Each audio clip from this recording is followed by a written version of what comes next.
Bacon house school Kohsar campus کے اعلامیے کے مطابق bacon house school Kohsar campus میں سمر کیمپ منعقد کیا جا رہا ہے۔ تعلیم، کھیل اور صحت بچوں کے لیے بہت مفید ہے۔ کھیل انسانی صحت کے لیے ضروری ہے، جس کی بدولت انسان میں جسمانی اور ذہنی فٹنس بڑھتی ہے۔ مختلف کھیلوں کے ذریعے طلباء و طالبات اپنی فٹنس کا مظاہرہ کرتے ہیں اور اسے مزید بہتر بنانے کے لیے محنت کرتے ہیں اور سالانہ اسپورٹس ڈے میں حصہ لے رہے ہیں۔ اسکولوں میں کھیلوں کی اہمیت بہت زیادہ ہے، اسی وجہ سے طلباء و طالبات اپنی سرگرمیوں کے ساتھ ساتھ غیر نصابی سرگرمیوں میں بھی بڑھ چڑھ کر حصہ لیتے ہیں اور صحت مند ماحول کو فروغ دینے میں اپنا کردار ادا کرتے ہیں۔ بچوں کے شوق اور کھیلوں سے محبت کو دیکھتے ہوئے bacon house school Kohsar campus میں سمر کیمپ کا انعقاد 3 جون سے 28 جون 2024 تک کیا جا رہا ہے، جس میں طلباء و طالبات math fun, taekwondo, Islamic insight, origami, pool party, tech savvy, cooking club, music, art and craft, foreign language English speaking club اور ایکسپیریمنٹنگ میں حصہ لیں گے۔ Beaconhouse school Kohsar campus Amir ابڑوں نے اس سلسلے میں مزید کہا کہ کھیلوں کو منعقد کرنے کے لیے بچوں کو گرین میٹ، سبززار، انسٹرومنٹس اور دیگر چیزیں مہیا کی جائیں گی۔ بیکن ہاؤس اسکول حیدرآباد کے ماہر کوچز، ٹیچرز اور دیگر عملہ سمر کیمپ کو منعقد کرانے میں اپنا کلیدی کردار ادا کرے گا۔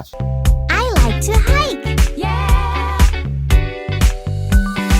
What do you like to do in the summer?